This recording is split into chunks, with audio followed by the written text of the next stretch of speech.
Hello, so we're done na po sa ating Bible reading. So, First Chronicles chapter 1, 2, 3, and 4. So, 4 chapter po yung binasa natin for today. And it's all about talaan po ng mga ninuno at mga pinagmulang mga lahi po, no, ni David, no, sama po sila Abraham.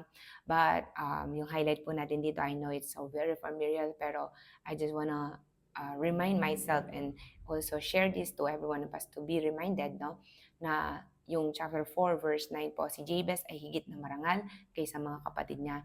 Jabez ang pinangalan sa kanya sapagkat sabi ng kanyang ina, masyado akong nahirapan nang ipanganak ko siya. Ngunit nanalangin si Jabez sa Diyos ng Israel at sinabi. Dito po, makikita po natin, nanalangin si Jabez.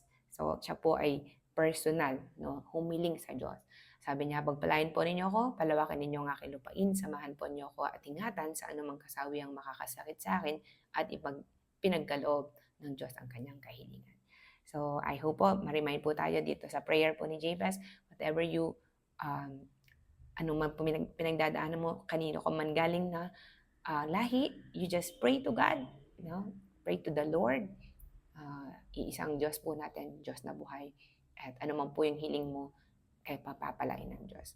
So, God will surely give, no, yung kanyang kalooban sa buhay mo. If we will continue to ask the Lord to bless us. Amen? So let's pray for that. Lord, bless us, enlarge our territory. Lord, ingatan niyo po kami sa anumang klase ng gawa ng kasawian, Panginoon, na makakasakit sa amin. In Jesus' name, Lord. Salamat po, Panginoon. We give you all the glory and honor in Jesus' name we pray. Amen and amen. God bless you po.